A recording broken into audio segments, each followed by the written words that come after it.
27 سفر اور ستمبر کا مہینہ تھا، تو 622 عیسوی تھی۔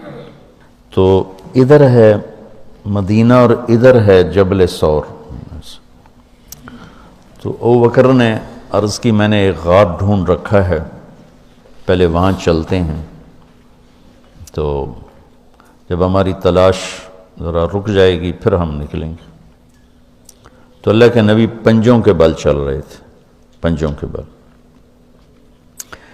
پنجوں کے بل اس لیے چل رہے تھے کہ پاؤں کا نشان دیکھ کر کھوجی پیچھے نہ پہنچ جائے۔ یہ ایک علم تھا جو اب مٹ گیا ہے، چونکہ سڑکیں پکی ہو گئیں تو چور کا نشان ختم ہو جاتا ہے۔ جب سڑکیں کچی ہوتی تھیں تو اس کے قدموں کو کھوجی پہچانتا ہوا چلتا چلتا چلتا اس کے گھر پہنچ جاتا، چاہے وہ 100 میل ہوتا تھا۔ تو یہ کوئی مکہ سے غار ثور 3 میل تھا، تو آپ ایسے جا رہے تھے ایسے۔ ابو بکر کبھی آپ کے آگے چلتے، کبھی پیچھے چلتے، کبھی آگے چلتے، کبھی پیچھے چلتے۔ تو آپ نے پوچھا یہ کیا کرتے؟ کبھی آگے کبھی پیچھے۔ تو کہنے لگے اخاف الرصد فامشی امامک، اخاف الطلب فامشی خلفک۔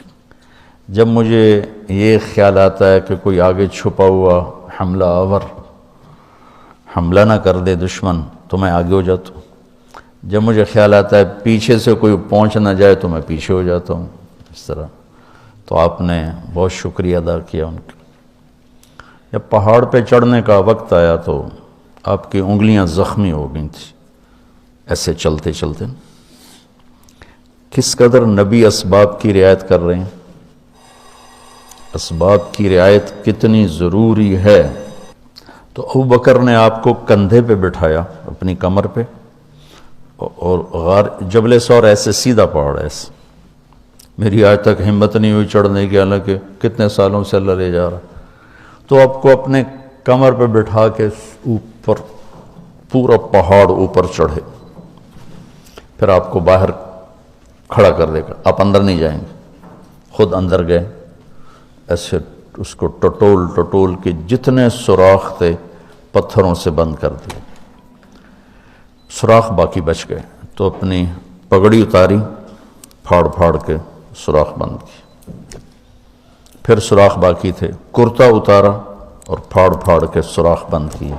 ایک باقی رہ گیا جس میں وہ سانپ تھا۔ علماء نے لکھا ہے کہ وہ سانپ جو ڈس رہا تھا، ایک تو سانپ اپنی فطرت سے ڈستا ہے نا، علماء نے لکھا ہے وہ اس لیے ڈس رہا تھا کہ وہ راستہ مانگ رہا تھا دیدار نبوت کے لیے۔ یہ کئی علماء نے یہ لکھا ہے کہ وہ اپنی فطرت سے نہیں، احتجاج کر رہا تھا کہ میں نے راہ دے، میں بھی دیدار کرا، میں بھی دیکھنا چاہتا۔ یہ تھا۔ تو کہا یا رسول اللہ آئیے۔ جب آپ اندر تشریف لائے تو اندھیرا تھا، پتہ نہیں چلا۔ تھوڑی سی روشنی ہوئی تو دیکھا ابو بکر کا نہ کرتا تھا نہ عمامہ۔ تو آپ نے پوچھا تیرا کرتا کدھر ہے، تیری پگڑی کدھر ہے؟ تو انہوں نے اشارہ کیا کہ یہ سارے سوراخ تھے۔ تو اللہ کے نبی کی آنکھیں چھلک پڑیں، اور آپ نے ایک دم بے ساختہ کہا یا اللہ میں ابو بکر سے راضی ہوں، تو بھی اس سے راضی ہو جا اور اسے جنت میں میرا ساتھی بنا دے۔ تو اسی وقت جبریل اترے اور آ کر کہا یا رسول اللہ، اللہ تعالیٰ خوشخبری دے رہے ہیں کہ وہ آپ کے ساتھی سے راضی ہو چکے ہیں اور جنت میں یہ آپ کے ساتھی بھی ہیں۔ یہ خوشخبری ہے کہ یہ جنت میں آپ کے ساتھی ہیں۔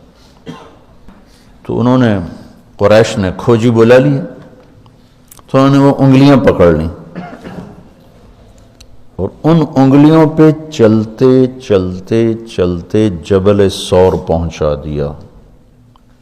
تو اللہ نے ان کے آنے سے پہلے، غار کا دہانہ بڑا ہے، ایک بیل ہو گیا، اس کے بیچ میں مکڑیوں نے جالے پھیلا دی، ایک کبوتری نے تن کے رکھ کے انڈے دے دی۔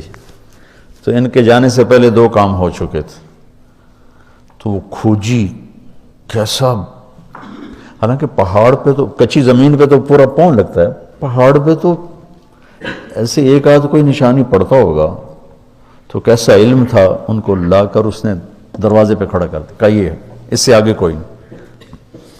تو ابی بن خلف کہنے لگا تیرا دماغ خراب، یہ جالا محمد کی پیدائش سے بھی پہلے کا بنا ہوا ہے، اور تو کہتا ہے ادھر گھس گئے، بے وقوف کہاں لے کے آ گیا؟ اب ابو بکر ڈر رہے تھے کہ یا رسول اللہ اب کیا ہوگا؟ تو آپ نے کہا ما ظنک باثنین اللہ ثالثہما، جن کا اللہ ساتھی ہو ان کو کیا پریشانی؟ تو امیہ بن خلف نے وہیں دروازے غار کے منہ پہ بیٹھ کے اندر منہ کر کے پیشاب کیا، اب دونوں سامنے بیٹھے تھے۔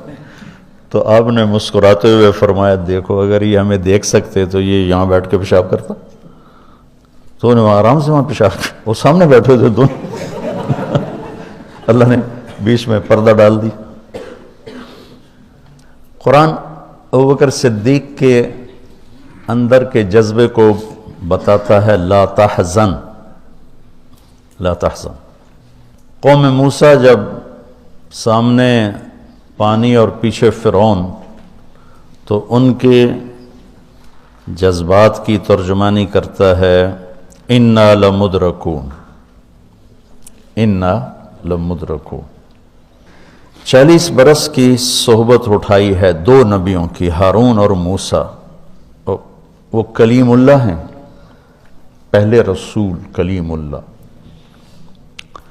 رسول تو ان سے بھی پہلے تھے، کلیم اللہ پہلے کلیم اللہ ہے، اور 4 بڑے انبیاء میں سے ایک ہیں، ابراہیم، موسیٰ، عیسیٰ، نوح، اور 5ویں ہمارے نبی سب سے بڑے۔ تو جب آگے سمندر اور پیچھے فرعون، تو ان کو اپنے نبی کی کوئی فکر نہیں رہی، نہ موسیٰ علیہ السلام نہ ہارون۔ انا میں غور کرو اور لام پہ غور کرو، ایک انا اور لام، اس کا ترجمہ میں یوں کیا کرتا ہوں کہ کہنے لگے موسیٰ تو نے مروا کے ہی چھوڑا ہمیں،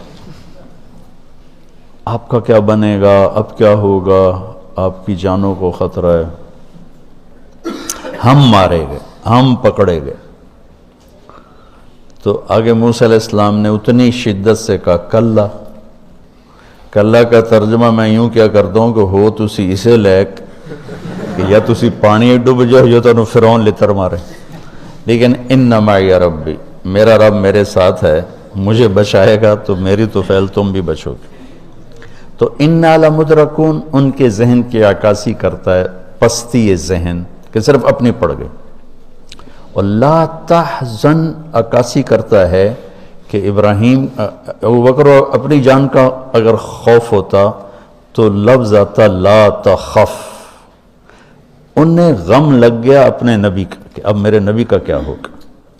تو حزن اپنے لیے نہیں، اپنے دوسرے کے لیے، آپ کی اب آپ کا کیا بنا، اب میرے نبی کا کیا بنے گا، اس کیفیت کے لیے قرآن نے اس میں عظمت صدیق ہے، لا تحزن، کہ انہیں اپنا کوئی فکر نہیں تھا، انہیں فکر پڑ گیا نبی کی۔ تو انہوں نے کہا ان اللہ معنا، اور ان اللہ معنا صدیق کو بھی اپنے ساتھ لے لیا، تیرے میرے دونوں کے ساتھ اللہ ہے، فکر۔ موسیٰ علیہ السلام نے صرف اپنے آپ کو لیا ان کے اس جملے کی وجہ سے، ان معی رب، میرا رب میرے ساتھ۔